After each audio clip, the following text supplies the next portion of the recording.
Yes, you also can record, Teresa. You can click on the button to record and you will have recording. Yeah. Great. Welcome to this Sunday Sangha. It's our community meeting and our topic is on symbolism, which generated a lot of interest in our community, which is very pleasant and very nice to know. And today we have with us our dear friends, Teresa and Charles, who were friends of Lagras from the very beginning. They started with their body electrical. We met them in their clinic in Greenville. They kind of practiced on us their curing skills, and it worked. And we were very impressed, especially me. And then we invited them to Lagras, and it was from that time on. It was a very productive and very interesting journey together. So Teresa and Charles aspire to remain true to themselves, live from the center of their being, and demonstrate to themselves what they believe to be true. So they founded their academy, Health, Well-being, to restore field integrity, cultivate resilience, and develop self-reliance. They are neuroscientists, acupuncturists, who practice integrative medicine, specializing in allergies and autoimmune diseases, both online and in Brevard, North Carolina Clinic, USA. I hope I pronounced it right, Brevard. So, without further ado, please, Teresa and Charles, address today's issue on symbolism from your point of view of the integrity of the field. Thank you, Vladimir, for that lovely introduction. I'm going to pull up the PowerPoint and get started.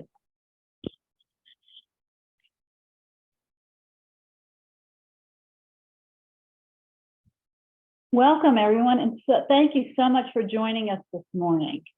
What a great image, right? Images are symbols, right? What a great image to start this presentation on how consciousness moves through itself, becoming self-aware. So when I look at this, I see the brain that looks very similar in pattern and form and even color to the universe. So do you see the brain? Do you see it similar? Do you see it different? It's those glia cells and those synapses.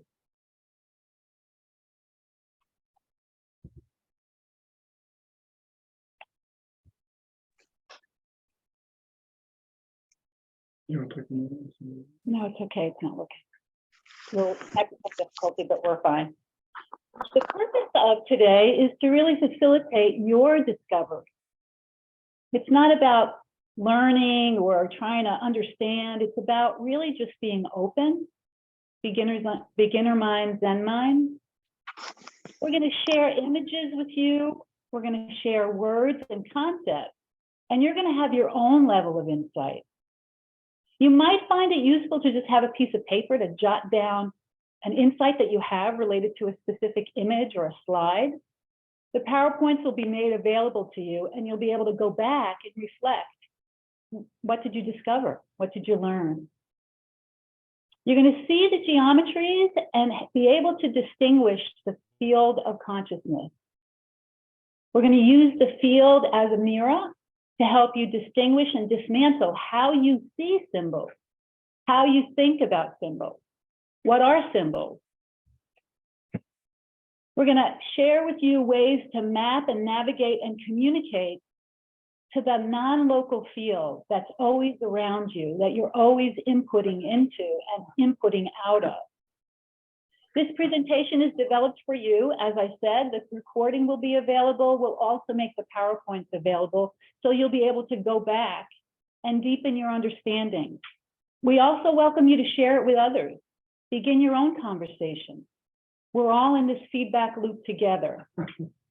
We'll We'll go for about 40 minutes, and then at the end, we'll open it up for dialogue. We really want to know how these images, how these words, how these concepts really affect you and what you've learned from them. This is our resources. So these are our life resources, and they were also critical to what we're doing today. These will be hyperlinked and they'll be available in your PowerPoint, so you'll be able to go back and dig deeper into some of these things if they speak to you. The images and some of the video that we're using can be credited to Nassim Harriman and also Marshall Leffert.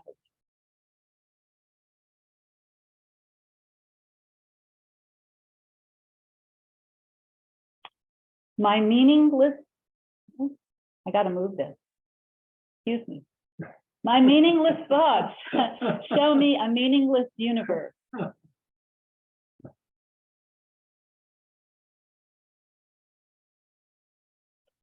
I give meaning to everything I see. A Course in Miracles. Everything is a symbol, Sri Aurobindo. So here's an image of a pyramid. When I look at that image, I think about the mystery of the pyramids. How are they created? Who created them? Where did they come from? You might be looking at this image and you might be thinking about a trip to Egypt. You might be thinking about the mystery itself. You might be thinking about what is that? What is that structure really? We all see this image, but we all have our own story about what this image represents. What is it? What does it mean to us? Today, we're going to stand at the top of that pyramid and we're going to look down, or we're going to look up, but we're going to be at the top. We're going to throw out some big concepts, and we're not going to dive down deep, but we're just going to be at the top of the pyramid, understanding those big concepts and seeing how those big concepts influence us. We're going to use some words. So here are some words for you to just think about. Being. What does that mean to you? What is being? Who is a being? Are you a being? Being what? Consciousness. Well, there's a big concept, big word. What does consciousness mean? Bliss. What does bliss mean? Does it mean love? Does it mean delight?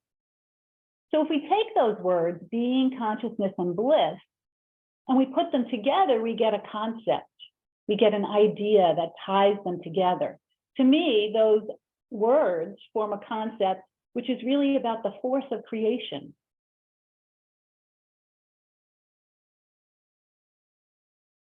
What is your concept of God? What is your symbol of God? What is your concept of not God? Concepts are symbols.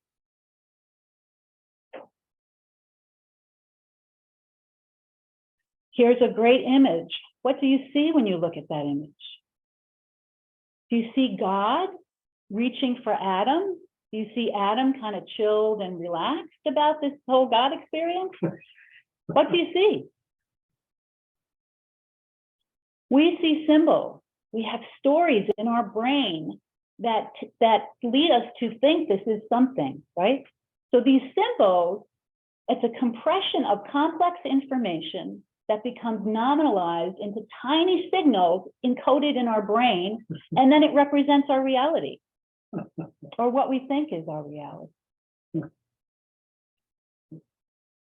Even expansive symbols can be simultaneously limiting. So here you can see what is truth and what is true and what is true. It's all in our perspective.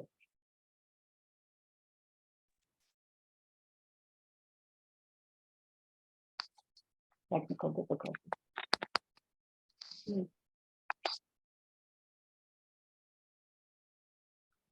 I'm having technical. Oh. So I would substitute the word symbol for truth, the word symbol for truth. Symbols are perception. There is always another way of looking at the world. The thoughts we think appear as images that we do not recognize as nothing. We think them so we think we see them.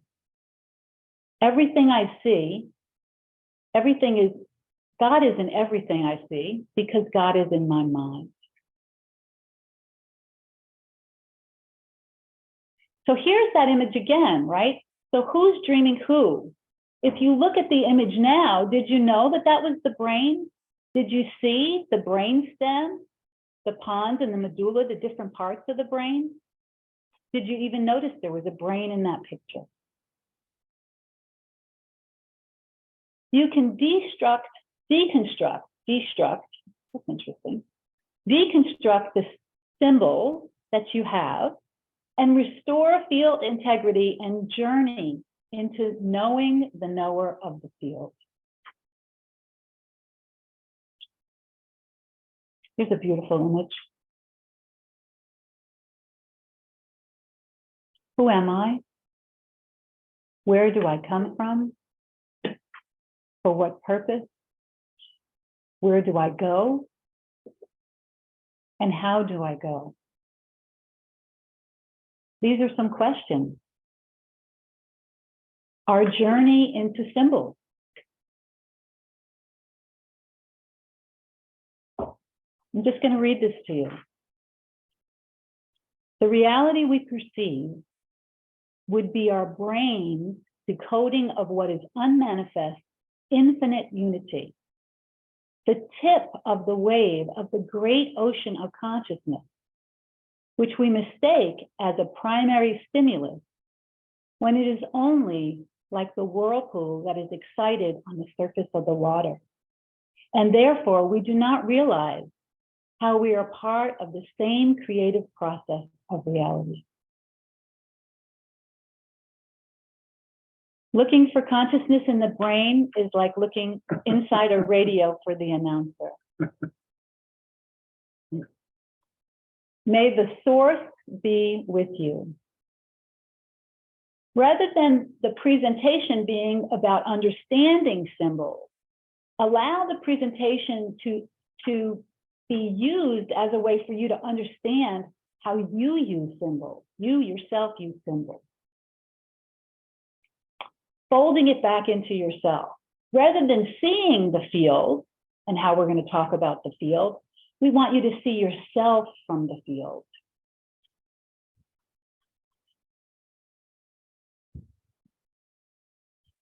We're going to explore quantum geometry. Well, quantum geometry is a symbol. The words, symbols, and concepts of quantum geometry are used by archaeologists, anthropologists, artists, quantum physicists, cardiologists, roboticists, mathematicians, architects, AI engineers, musicians, composers, cosmetic surgeons, financial analysts, and aspirants to encompass the religious, philosophical, and spiritual beliefs that have sprung up around geometry in various cultures during human history.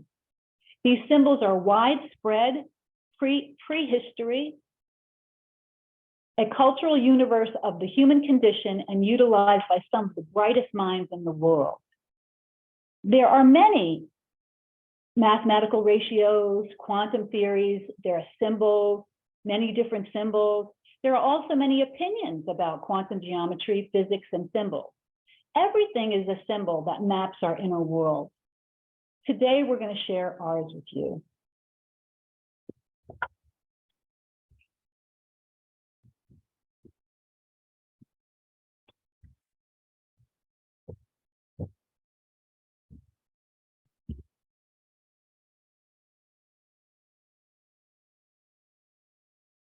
All matter originates and exists only by virtue of a force.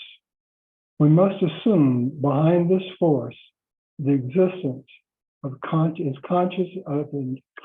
and intelligent mind. This mind is the matrix of all matter. Max Planck. Max Planck also said that the atom is nothing. It's the field around the atom that determines what the atom is and how the atom behaves. He was also the father of quantum physics, and in 1918, he won the Nobel Prize for his work. And what's really interesting historically is that this era in the right prior to World War One, through World War One, exploded in World War One into this big uplifting of consciousness, and then World War Two, and something changed. But it was in this time prior to World War Two that there was the driving force of science, of the physicists, was to prove and give evidence that there is a unified, unchangeable force that's always present. And what they really wanted to do was to prove God and God's creation. Their impetus was they believed that it was not possible for the creator to be separate from its creation. And that was the driving force of physics. The physicists were at that time were finding inspiration in Western mysticism if they were Christians, and Christian mysticism. And then others were making journeys into India and studying Vedic science, because Vedic science had been talking about the field for a long time. And Einstein stated that if he could live his life over, he would do more research, giving it to the field. I live in kind of the mountains of western North Carolina, and this was an epiphany. And the epiphany was that as I look at, if I look at cosmology, or if I look at the Godhead, it is just so complex. It's just so complex trying to find my way through that, right? But what happens is that the forest, the trees in the forest, right, were obscuring the act to being able to see the trees. So I realized that what has happened for me in my life is that I believe only what supports my belief system. So, how do you get out of that one, right? I believe only what supports my belief system. So then what happens, I bring in different belief systems that I feel that have absolutely impeccable, and I overlay them on top of each other, and new information emerges. And it's the simplicity of the geometries that we're presenting today that will help to, you see the actual trees that are in the forest because of the very simplicity of it. So there are concepts in the field. What happens is the field is not visible, right? The field's not visible because it's just pure coherence and pure resonance. Nothing refracts from it. It's 0 point. It's invisible. However, the only thing that we can do is we can see the effects of the field. Right? You can see the effects of the field. We only see the symbols of the field's behavior. So the concept that drives all of us throughout antiquity is that we know instinctively, we know that we are in the midst of this mystery called life, and we're doing everything we can to figure it out, how to navigate through that. So what we do is we have symbols that we put on that, but symbols are expansive and limiting also. There's measure. There's measure in we only think of something really big, but today we're going to talk about something really small. And it's so small that if you took one of these measures and you made it the size of an electron within the atom, and you put these measures end to end, they would go for 3.4 light years into space. So it's just unfathomably small, and they're called Planck. The concepts are that each point is the center of the universe, and each point contains an infinite number of infinities. there is something that we think of that space is empty, but space is not empty. The distance between you and I and everything in this moment is not empty. It's filled with so much that if you were to see it, it would just be black, right? Because it's the field, and the field is holographic and fractal, and it just keeps reducing down and expanding into infinity. Because the field is how the creator is within its own creation and moves through its creation to become self-aware. So the field is omnipresent. It has simultaneous past, present, and future. It's all powerful. It's the source of all information. Well, that's all the field is information. The field is consciousness itself. It self-corrects, it self-sustains, pulls back in on itself to become self-aware. And so we are a very specific part of that field. We're the awareness of a very specific part of that field. And gravity has pulled us all together in all these elements that we're going to speak about, right? So there's a local field, there's my field, and then there's everything else. There's all other has its own field. Every cell in my body has its own field. So therefore, understanding the field and applying it to our own body is very powerful. So there's only 6 things that we're going to speak about. The field has structure, and the part of the structures, the 5 that we're going to speak about, it's holofractal. It contains itself at all scales. It has very specific geometric forms. It's polarized, positive and negative things. It's a gradient. Everything is on a gradient. Think of a gradient as you've got a white and you've got black, and there's transitional going from white to black. You can't really tell, where it is, or if you've ever tried looking at a sunset to determine exactly when it goes dark. Try that one.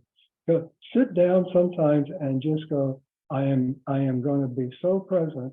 It's going to turn dark, and I'm going to see it. Well, I've not been able to do that, but it's a lot of fun.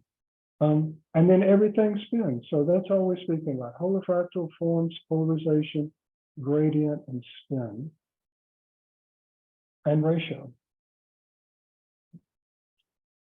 And now, so by holofractal, right?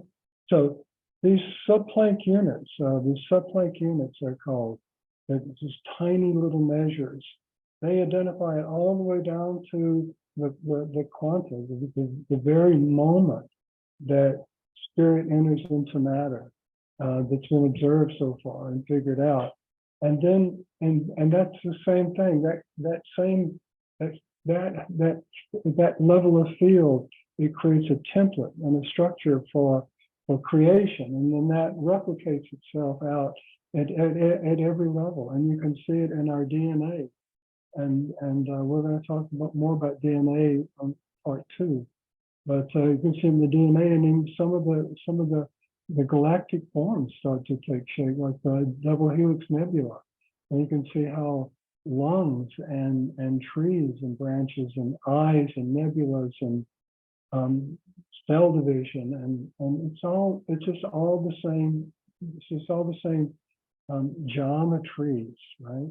But what happens is we've given those geometries names, and we call them double helix nebula, or we call it a brain cell. But we're always seeing the field. We're always seeing the field. So this is a good moment to make a distinction. This presentation is yours. You take this, you can go to our website, you can download the PowerPoints, you can listen to recordings on the Gracies, or you can listen to a recording on ours. But make this your own conversation. So the information on the right of the slides is something that you can come back to and maybe take some time with it if you want. But I'm not going to take time with that because we have so much material. but I wanted it to be there, or we wanted it to be there so you can if you choose to. This is fascinating to me. And so what do you see? What is that symbol? What is that symbol, right? Yeah. Somebody might, if you're a Buddhist, you might see it as emptiness, or somebody else might see it as wholeness. And but also somebody might see that as a zero. Okay. So how, oops, I'm using my hands for this time. So, but also what it is, it's a two-dimensional thinking. It's a two-dimensional drawing of a sphere. So when you see drawings representing geometries, they're always dimensional. And but the interesting part of this is that, so our conversation is how does consciousness move through itself, becoming self-aware. So that implies that consciousness is moving through itself. And then, so where does that come from, right? So does it come from zero, or does it come from something, right?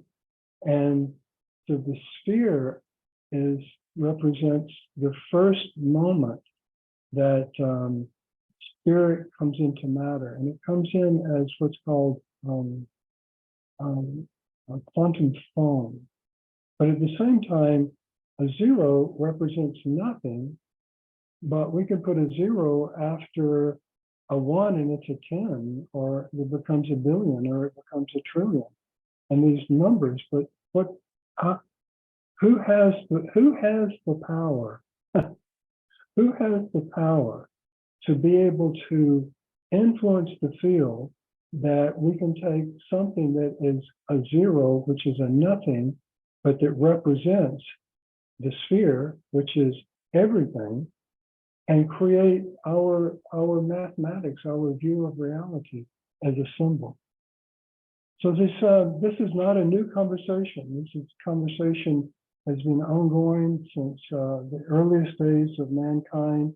And this flower of life symbol is just a representative of one view into that. But it's been found in Egypt, Hungary, Israel, China, Japan, India, Bulgaria, Turkey, Spain, Austria, Italy, North Africa, South America, Lebanon, Peru, and at Westminster Abbey, and it's just fantastic. So, but it means something. It just means something. It's a symbol for something. And what it is, it's a symbol for how when the particle, the Dalai Lama and it calls it the field of particle consciousness, right? Others call it quantum theory. But it's described in the same way, that there is a foam from a foam of spirit coming into matter, where it just first has been able to be observed. And that foam is spheres, and the spheres compress in a certain way. And like if you put ping pong balls in a box, they're only going to be able to line up in a certain way. And that the way that they line up is this way. And so the black in the background are the circles, but the circles really represent spheres. And the spheres are there because the spheres are bubbles of foam, of quantum foam, that assemble in a certain way. And as they assemble in a certain way,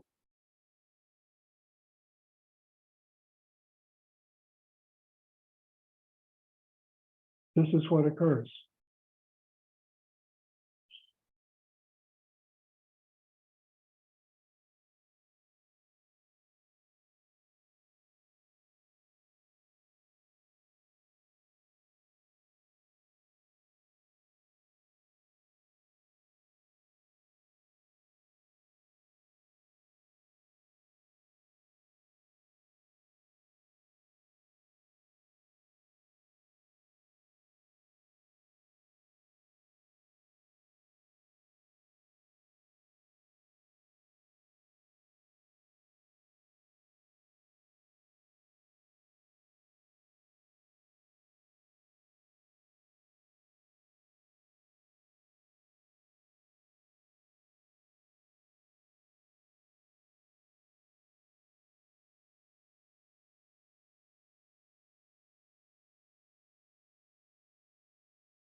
So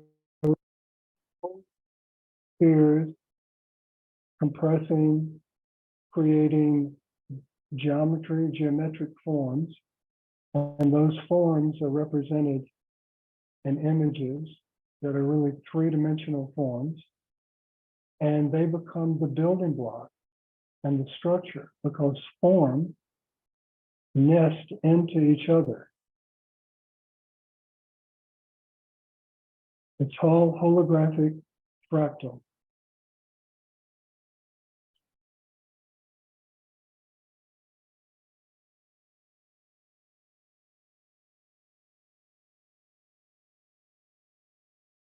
I'm getting up.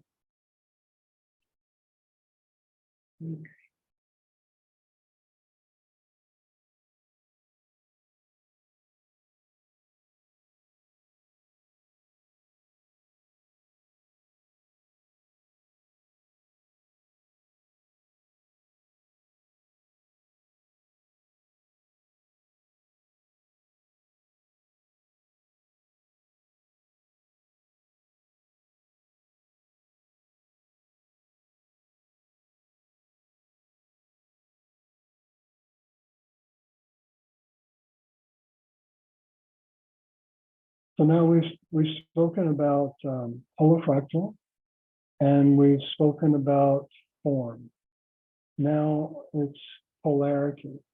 And consciousness only needs to know other to become self-aware because it's how we learn. It's our feedback loop.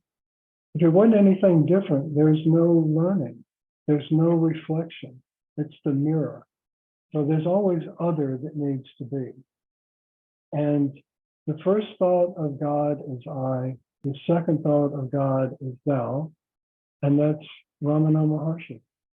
And I think that these are words trying to describe a certain phenomena. And this image called the Taiji Tu, the yin yang, has that reflected in it. Because what happens is it's showing things that are different, the white and the black.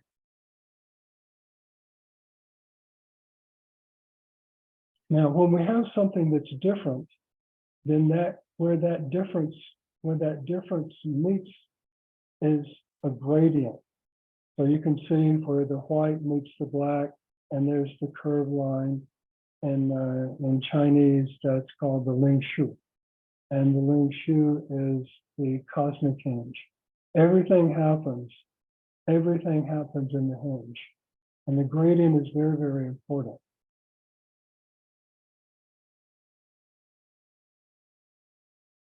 So the gradient is anywhere our local field interfaces with another field, right? For example, where the atmosphere touches my skin, that's a gradient. And I know that I'm going to do something. I'm going to put clothes on, take clothes off. Right? Or when I'm with Teresa and we're close, then her field and my field they're resonating at the heart. And so it's the local field and the non-local field. But there's also a non-local field. And the non-local field is what we're speaking about to distinguish, but it's the same geometries, the same quanta at both fields. There's no separation. What's different is I'm a local gravitational field, so to speak, and that field can be measured. And it's where those fields that interact that's so important. So in order for there to be self-aware, you have to have a feedback, a conscious feedback between the external world and the internal. It is fundamental to all things. So all things are conscious. All things are feeding information into the vacuum, which is space, and the vacuum is feeding it back. The amount that you're able to feed into the system is related directly to how much resistance in and how much information can come. So that's all available to us. This vast intelligence, right? This vast force of everything. So the world we see is not an illusion. All of this is totally real. It's all God. It's just totally real. But we don't recognize it because we've ascribed symbols to seeing it. And that's the beauty of the quantum world and some of the other approaches that we're speaking about. So a gradient causes movement. Right? The temperature differential between the top of the ocean and the atmosphere causes movements of molecules. That's what gradients are for, and they're so important. There wouldn't be any life. The gradients are what creates movement in everything. It's a self-sustaining universe. It's moving. It's always generating energy. And all spin is toroidal.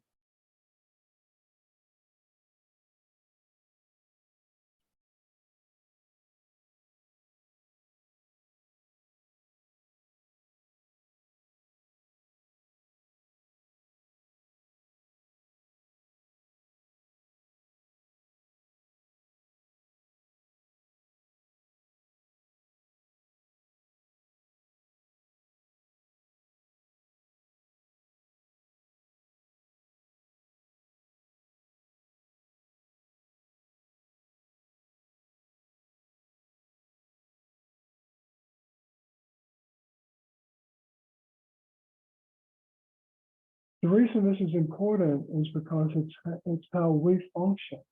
And when the second part, part two, it's really going to be about application. And so this understanding of the spin and the toroidal shape is how we apply it, but it's in our heart. Our heart functions this way. And the compression between these two spins come together and they create black holes. This is physics. And they create black holes, which is the driving source of energy in the entire creation. Vladimir mentioned to me the other day a really interesting concept about that. Have you ever thought about how warm the universe is and how that it has to be something continuing to warm it? Because there's nothing, it has to be no life. Right? So even when we think of space as cold and empty, it's still warm. And that's from the spin.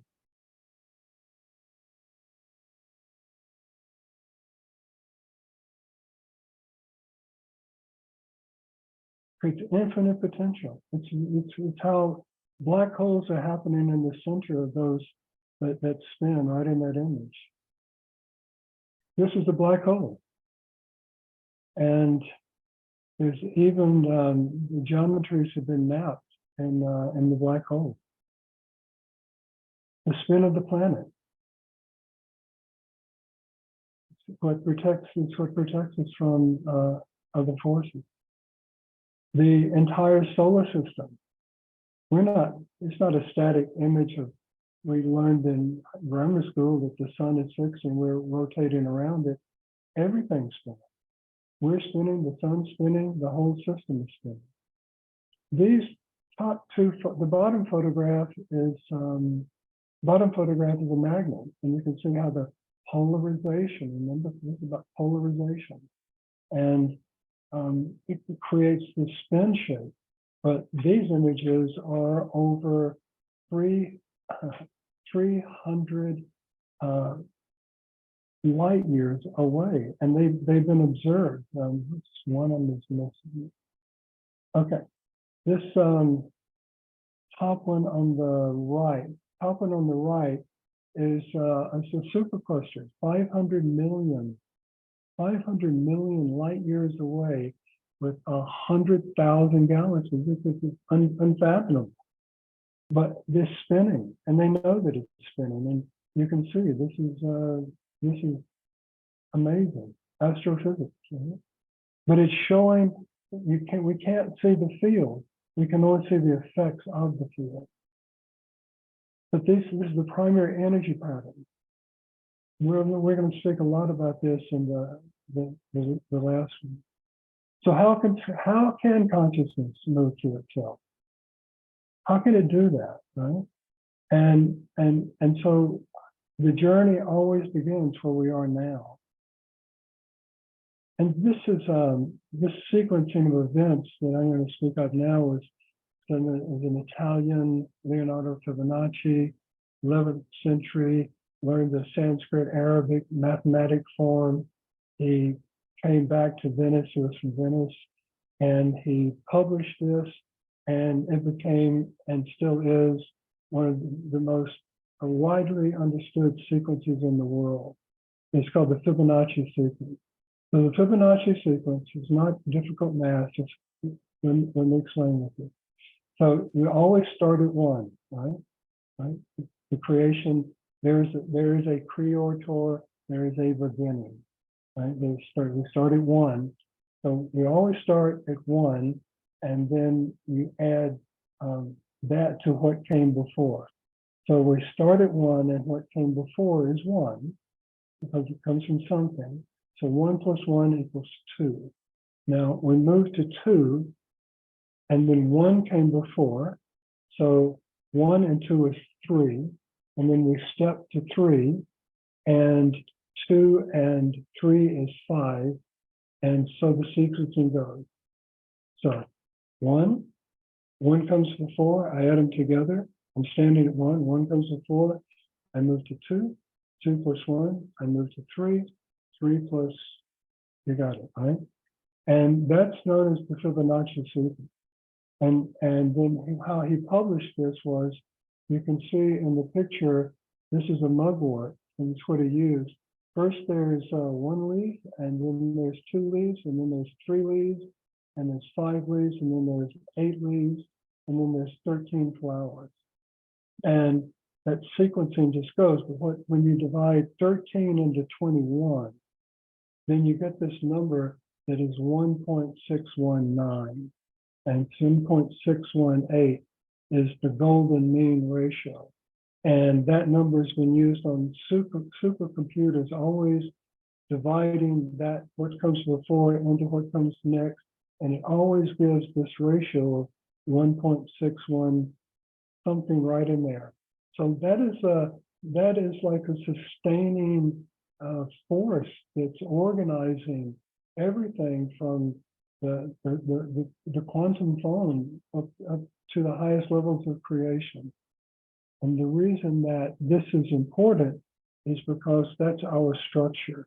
And it can be, this ratio called phi can be a straight line, but it also can be these various curve shapes you see here. And this is called the golden mean. Now the question still remains is how can the unmanifest become manifest? How can one become many and many one? Or how is one many and many one? But we're asking it, how can that happen? But it is that. How can singularity be dual and dual be singular? How can spirit be matter? How can consciousness move through itself to become self-aware? And Lao Tzu wrote the Tao Te Ching, quite a while ago, and he wrote it. His clue was this: the unknowable Tao, the unknowable, unmanifest, beyond time and space, the being and the non-being, the manifest and the unmanifest, the unknowable Tao begets one. One begets two. Two begets three. Three begets five. And five begets the myriad of things that feel. So the one begets the two, right? So now I'm standing at one and I've gone to two. That's a Fibonacci. And the two begets the three. And because I'm standing at two and the one comes before it, and that gives me the three. And then I'm standing at the three and the two comes before it, and that gets me the five. And now the five is the feel. And in Chinese medicine, the five is the five elements, right, or the five phases. But what happens is that, at least for me, is that this is the most understandable way that, be it descriptions of the Godhead or quantum physics, is explaining the phenomena, is that this explains it the best of all of it, is that at every folding, so the unknowable folds into one, the one folds into three, the three folds into five, the five folds into a myriad of things. And at each folding, the entirety of everything that was before is folded into it. So, there's conversations about different dimensions and different planes of existence and the field and time and space, but there's one unchangeable reality that is beyond all of that. And that's what we, humanity, have been seeking for. And that's what this work is. We want to capture that is always present. It's the only thing that we see, but we don't see it because we give them symbols and call it something different.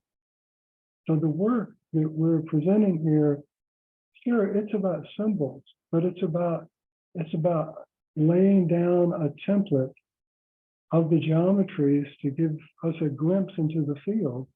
And then we have to see through that.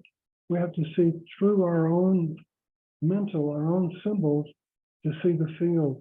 And I think that that's the highest potential of what's available here today. So it sounds like we covered this a lot, but did we really? I mean, Teresa set it up that it's really in our brain, it's in our mind, it's how we think and perceive, and the questions like, who am I? Where do I come from? We have those as symbols, or what is God, or what is Brahman, or any of those things. We have our own way of understanding that.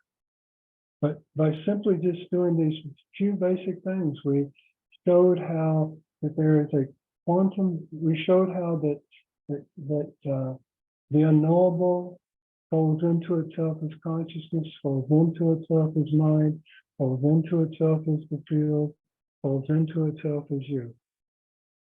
And then the gravity phenomena that we are, because of the heart, this massive torus in the heart, creates a gravity field that coalesces. It coalesces everything to it. And that's spinning, right? That's spinning. And so then there are properties that we've talked about, the holofractal properties, that in infinity in either direction. It's the same geometries, that symbols are the geometry that gives it the ability to be fractal. And then those geometries, they allow for a structure for consciousness to move through. And it first emerges as the particle field of consciousness as a foam. And then the foams of spheres that start to compress in certain ways. And the way that they compress creates form, structure. And the form creates these waveforms. And then everything's electromagnetic wave. And then there's polarization, which is really duality. So now we have duality, we have other. So consciousness can reflect. You and I can learn. We're in a feedback loop right now with each other. And so and that's how we learn. And the universe is doing that. And we're feeding information into the non-local field. Always feeding information into the non-local field. So that the non-local field, as it folds into itself in these toroidals, or imprinting information in time and space, the same way that information is being imprinted into our DNA. But it takes other to do that. And then when we have other, we have a gradient. And a gradient is where something different meets. And that's what creates wind, and that moves molecules. And that's human evolution happens in the gradient. And that's why we have the existence of hidden forces, right? Call them, are they really hidden forces of being something evil? Or are they non-evolutionary forces that allow there to be other, so that there can be growth within our being? So we can begin to explain a lot of the mysteries and a lot of the faith and different belief systems and actualities of every tradition. And that's why this is so beautiful, because it's not faith-based. It contains faith, but it's not faith-based. It's the underlying structure by which faiths are described. And we talked about the how can something to represent a zero also represent the source of time and space in the physical creation. Who are we that we have the ability to create reality like that? And we talked about different structures. So now we're going to open this up to a discussion. Okay, you do that, Mark. So I didn't even check in on this one. Good, you're good. We're good. So this is a discussion. This is question and answer and a discussion. And I think that what I'd like to do is to go back to the PowerPoint for a moment.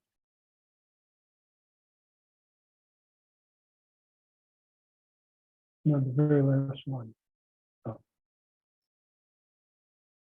Yeah, that one. But this is a discussion, and we thought that a really good way to begin a discussion or dialogue to encourage. We're in a feedback loop with you. This is how we learn. This is how we grow. So I thought we would do it by this. So when I'm just asking anybody that wants to speak up, what do you see here? Someone tell me what you see. Phone. Okay. We see quantum phone, but we call it beer. And then we get beer meaning. Somebody was trying to talk. Oh, please, someone. We can't hear you. What are you looking for?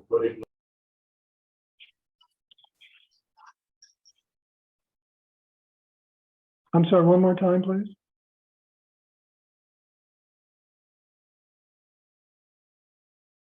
No.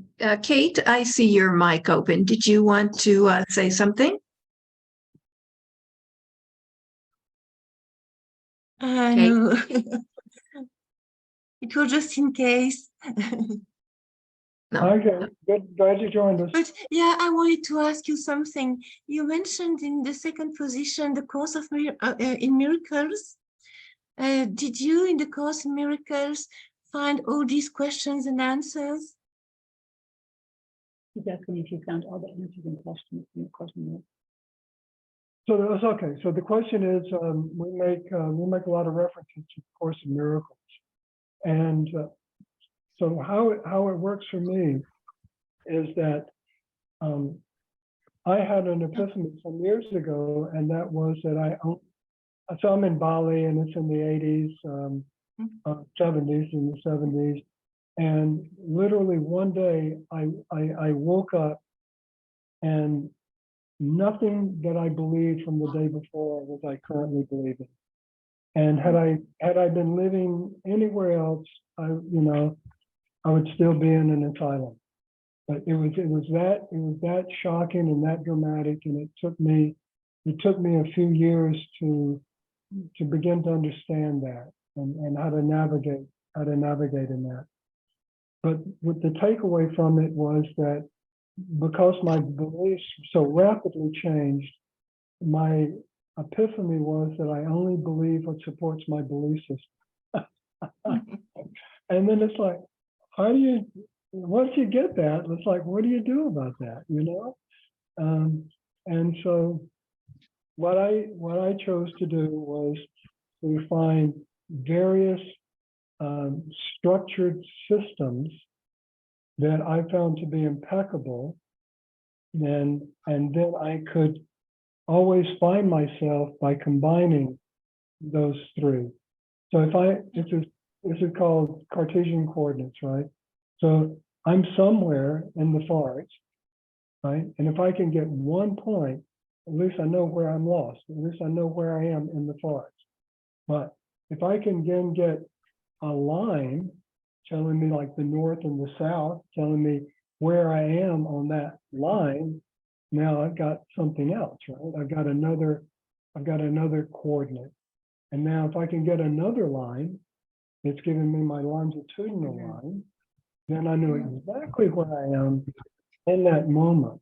And so what happens for me is that my prayer at that time was, dear God, please shatter any false beliefs that I have. And then always, I don't care what they are or how vested in them, I just absolutely shatter them. And so the kind of the system of thinking that came to me was that when I combined the Course in Miracles and the amazing vast resources of Sri Aurobindo and Lagras and unified physics of Renaissance Academy and Nassim Haramein, then I now have those three vectors that I can find myself in. And like, for example, how this event came to be was that we were invited to collaborate with Hade and Vladimir. And I had lived in India, and when I came back from India in the early 80s, I was deeply involved in sacred geometry. And so I've always wanted to combine the field with the geometries. And to give that language is because the Vedic sciences, they've been tripping this one for a few thousand years, you know. So, you know, like even these quantum guys that are famous, they would go to India to get inspired by the Upanishad, you know, and this is 100 years later. And at the same, and interestingly, at the same time that this is happening, as Sri Aurobindo is deeply involved in it. Sri Aurobindo's inquiry is to take it in and discover the field and what is beyond the field, right? The knower of the field and what's beyond the field. And the quantum guys were doing it mathematically and trying to bring it into the physical reality of human evolution. And they were all doing it like right at the same time. It's just this amazing, amazing thing. And so to answer the questions, and what happens with the Course of Miracles is that I never have experienced anything that can elucidate my mind more. I was a commercial diver, and we used to go in like deep stuff and maybe take 2 hours at 100, 200 feet in the water, decompressing and looking up, tied off to a cable to a barge above, and nothing else between the sunlight and everything's clear and blue. And then all of a sudden there'd be like a little flash, just a flash. And what it was a marine life that the sun had caught in a certain way, and instantly it was gone. And that's how symbols work, and that's how our mind works and our brain works. Is that it's really hard to see our own thinking when it's only our own thinking that we're seeing. Right? Thank you, Charles. If somebody wants to say something or to make a comment or observation or share some thoughts, you may raise your hand, or just because switching on microphone and talking on the top is quite difficult. And there is a button here. You can click on it, raise a hand below. And so we will know that you want to speak, and so we will immediately address you. I know that there's I think that's only in webinars, the raise hand, Vladimir. I'm not seeing it here. But so sorry. No problem. No, there's somebody raising hand. Okay. Margaret. Do you want to open your mic, Margaret, and make a comment or question? Yeah, on the little icon on the bottom that says reactions, that's where you can find the raise hand button.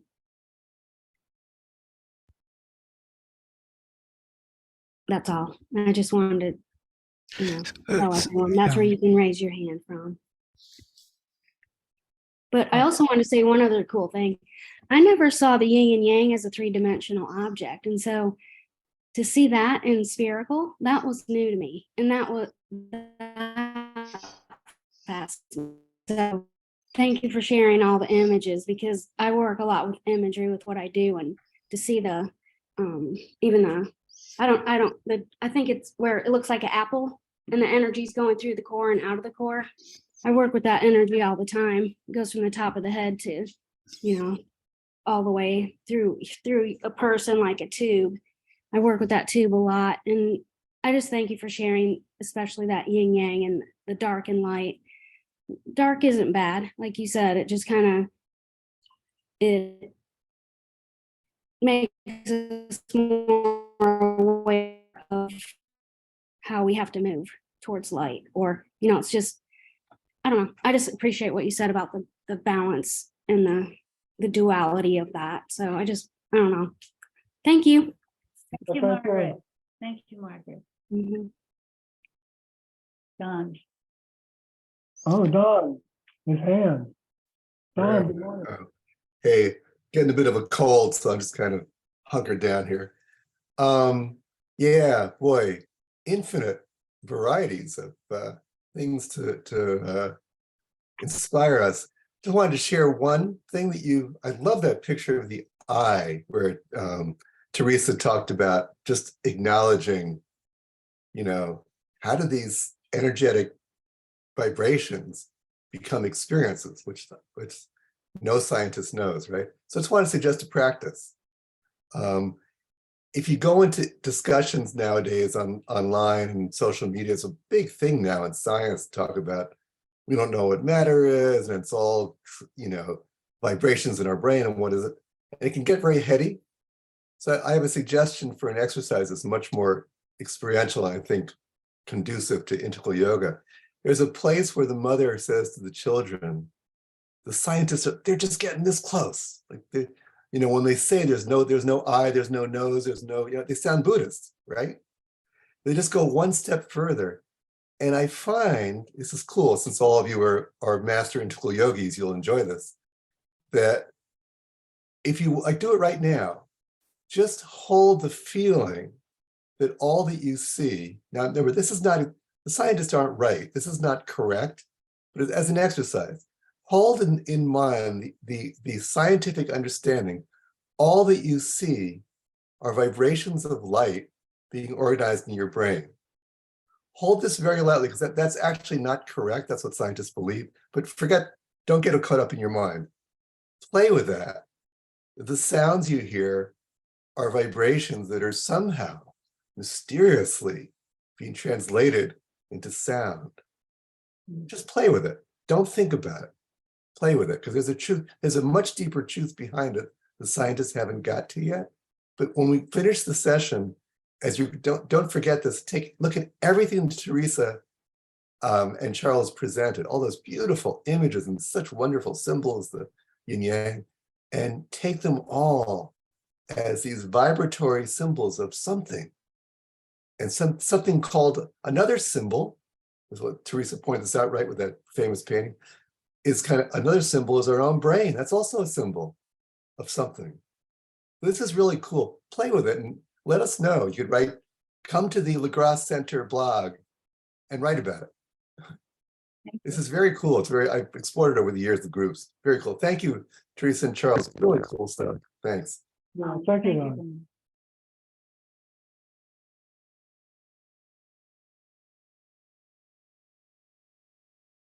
Well, to tag on what Don was saying, that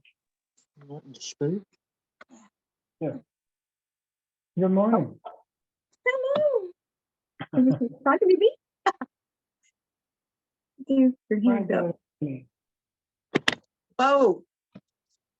And I was thinking that you can remember that with what he was saying, that gosh, most of the vibration you can't see and you can't that, but it's still there.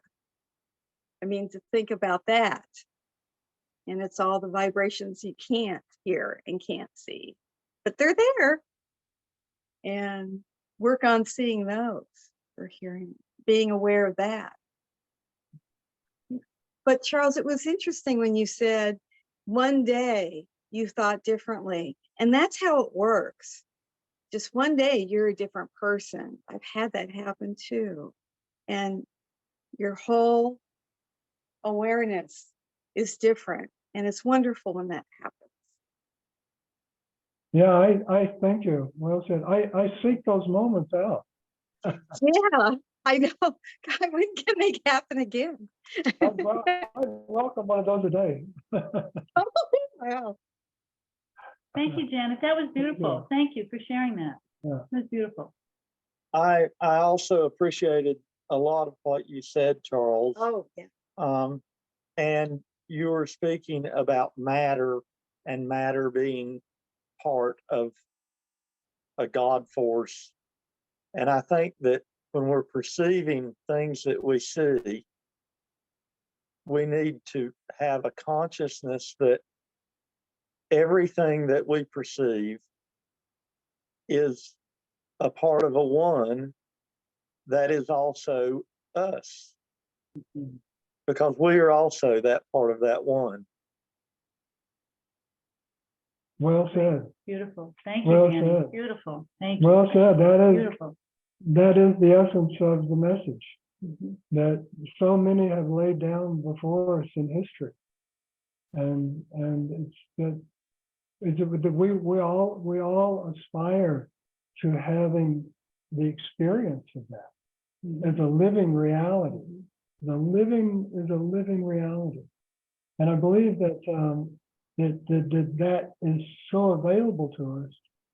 However, the experience of it lies beyond thought, and right. So Definitely. the symbols of it all. We think thinking, our thoughts, is what we call the mind. In day-to-day conversation, we go, "Oh, my mind! What am I thinking? Oh, my mind is doing that." Well, mind and thinking, I do not believe are the same thing. Right? Mind is the absence of thinking. Mind is the absence of thinking. And then that's what the Course of Miracles can elucidate within me as experiential, not theoretical. Right? To answer someone's questions earlier, how did I find the Course? It helps me to see my own thinking. And so what we wanted to do is within that same context is to take the symbols of the Yin Yang Tai Chi and open it up and show what was the geometry symbols that was actually in it. And then the geometry symbols would then allow us to look into the sustaining structure of the time-space field. But in order to look into that, we have to look through our own symbols for that. And so that's what we're doing today. And Teresa set that up on the front end. I just gave some, polarizations really is duality, and the gradient is really a spin force, and what Martin was talking about, it truly in our body, which is what we really go into next time, it's in our heart. This huge compression force is in our heart. It's creating this massive black hole, which is just a massive source of energy. And that massive black hole is it has everything to do with our being. And so that's how the mysteries of the heart are concerned.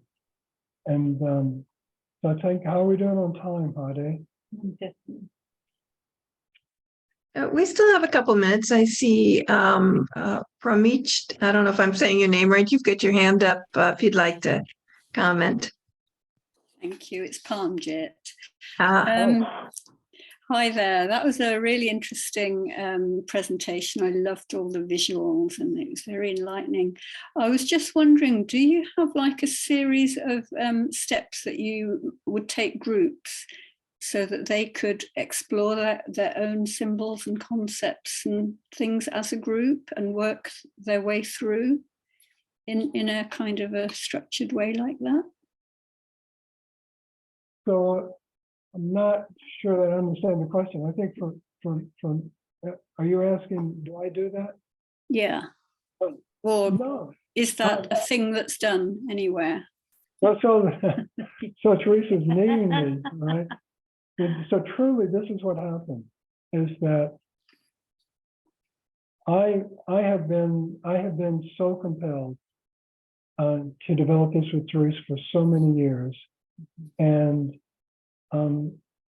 so when Rade and Vladimir brought forth Sangha on symbolism, is that something happened within me on the very first time. And then I understood that truly, as Sri Aurobindo had said, everything is a symbol.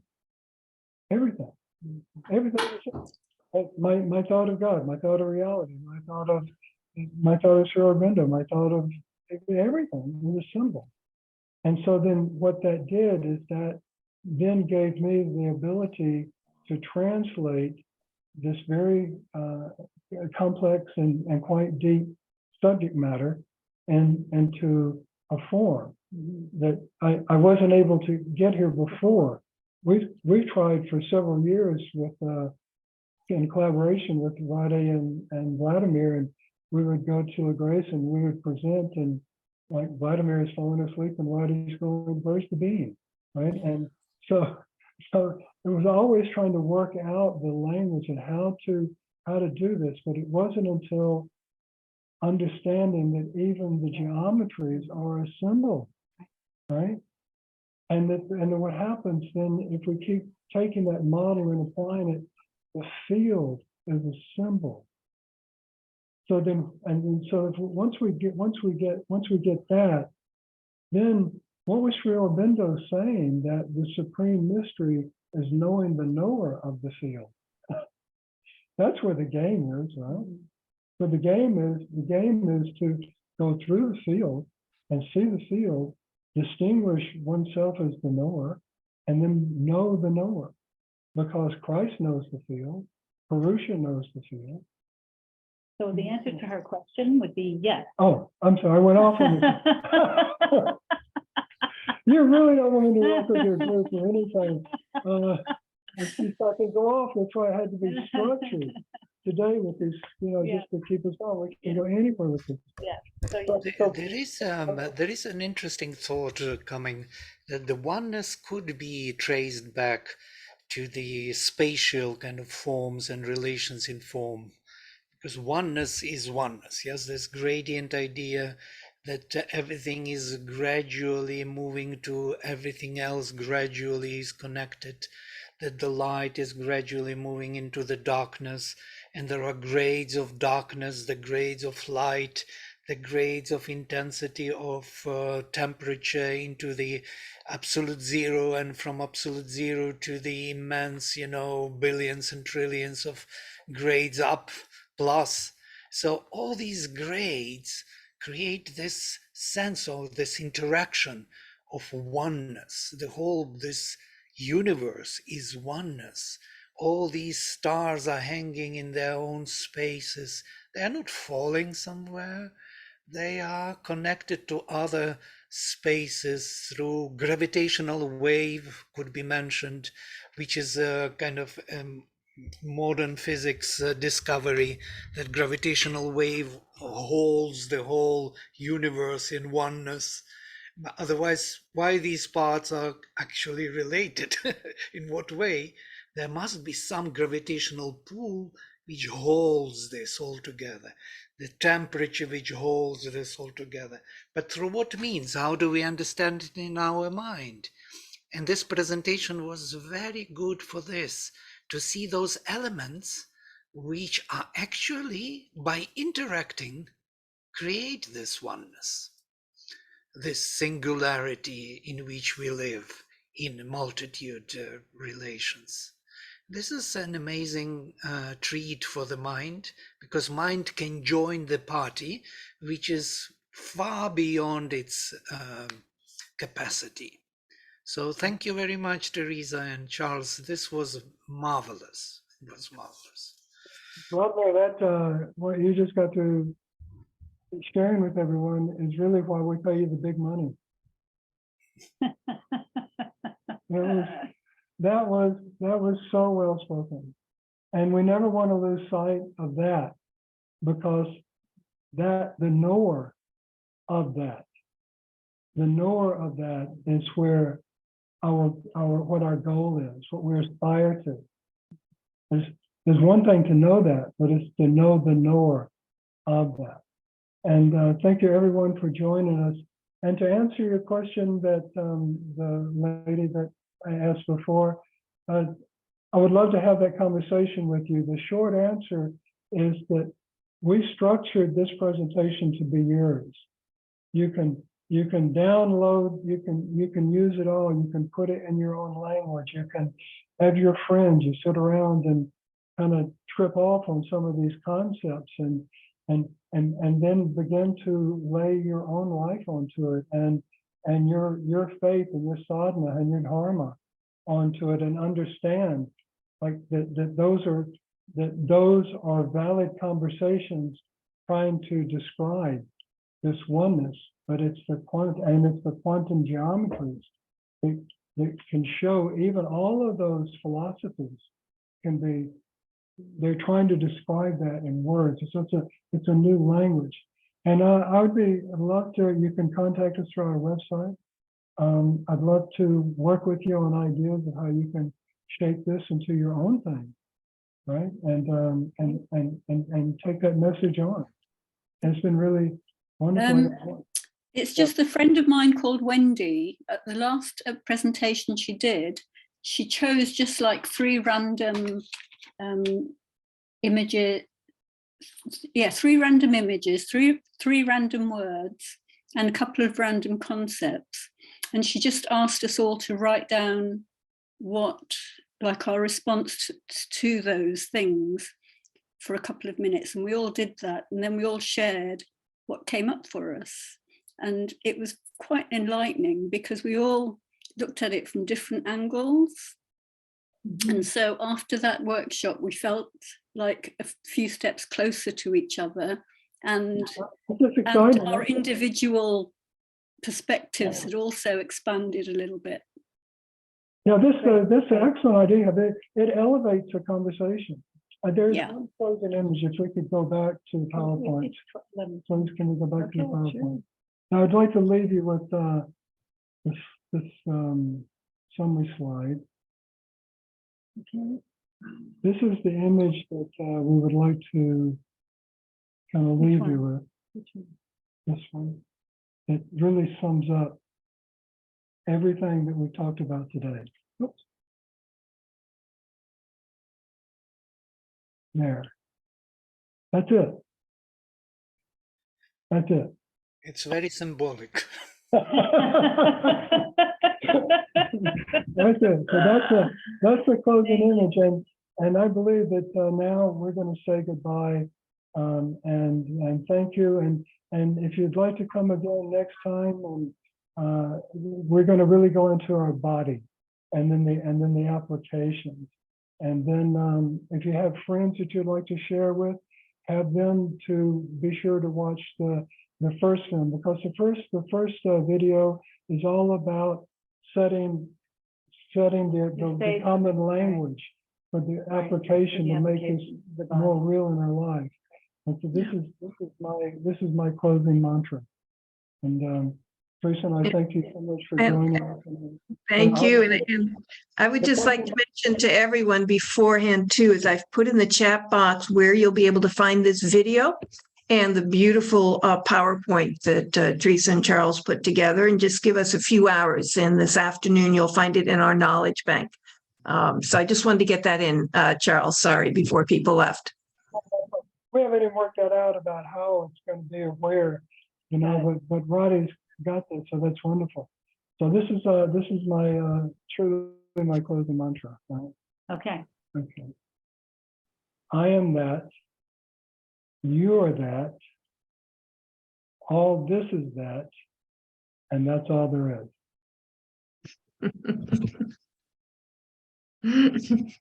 Thanks so much again. Thank everyone for joining on this Sunday morning. Hope to see you next Sunday. Thank you. Bye. Stay.